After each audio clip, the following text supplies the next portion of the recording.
Hello, my name is Kevin Vickers and I am a driver's education instructor. Come with me now as we go through an exterior Preignition checklist. Before you start to drive, however, you should remember that driving is a social skill.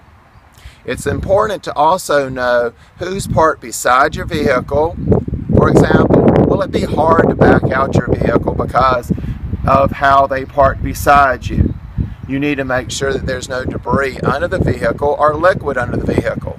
Liquid under a car is not normal, and it could mean that you have a leak in your power steering, your brake fluid, your transmission fluid, and so on. And you need to get that checked before driving away. When you're going through your exterior Preignition checklist, you need to make sure that all 4 tires are properly inflated. You do that by tapping the tire with your foot and saying the words, "The tire is properly inflated and has good tread wear." Make sure that it's inflated before you go down to the DMV station properly, and make sure that it has good tread wear as well. Looking at our vehicle here, I want to make sure that there's no debris under the wiper blades, and I would pick up the wiper blades and run my hand under each wiper blade. As I look down to the vehicle, I want to make sure that the tire is properly inflated, and again, saying the words, "The tire is properly inflated and has good tread wear." I want to make sure that the trunk is closed and that the hood is closed as well. The doors are closed, and you also need to know where your gas cap is located.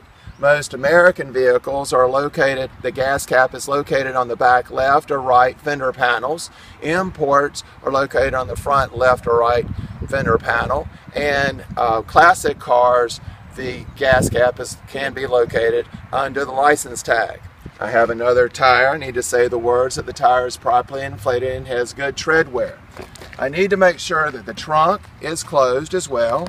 I need to make sure that the vehicle has proper inspection here and as well as here, and that I have a registration card in the vehicle when I go down for my driving test. I need to know where my muffler is, and I'm just going to use my foot and kick under the vehicle in the direction of where my muffler is located. You could have one muffler on the left or the right. You could have 2 mufflers, one on left and one on the right, or you could have a singular muffler dual exhaust located in the center of the vehicle. Just know where your muffler is located. As I proceed around the vehicle, I want to make sure that this back tire is properly inflated and has good tread wear. And I say those words again while using my foot, indicating that location on the vehicle. I want to make sure the door is shut and that the door is shut, and coming back up to the top of the vehicle, lifting the wiper blade and running my hand under the wiper blade to make sure that there's no foreign debris. That's very important because it will be your luck that it's pouring down rain and you've got a leaf caught under your wiper blade, and that could cause as a distraction as well. I need to make sure that my tire is also properly inflated and has good tread wear. As a reminder, you're not able to use one of our driver's education vehicles when you go down to the DMV station for your restricted license. I would strongly recommend that you do not use a vehicle that is larger than this vehicle, because if you do, you're going to have a very difficult time completing the 3-point turnaround. To continue with our exterior Preignition checklist, under the hood, there are 2 latches to use to open up the hood. One is on the inside of the vehicle, and the other is a safety latch located on the outside of the vehicle.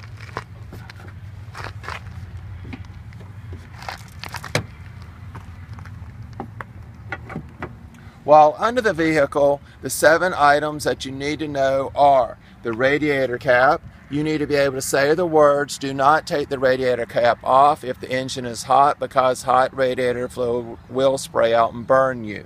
The radiator is located on this vehicle in the front of the vehicle, and the radiator's job is to keep the engine from overheating during the summertime and freezing during the wintertime.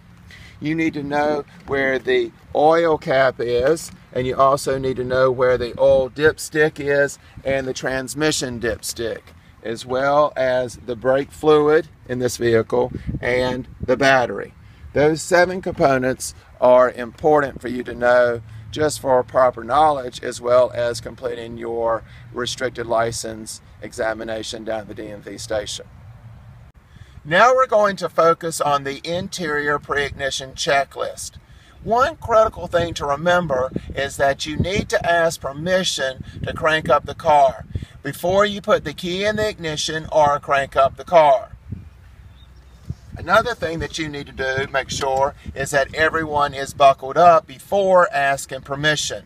Lock in the doors, check in your rear view mirror, as well as side left mirror and right mirror, so that you can see up and out while navigating the car through the driving task. You need to adjust your chair up, forwards, or backwards, and you need to do that all in relation to your right leg, and make sure that you have a good bend in your knee when fully pressing in on the foot brake.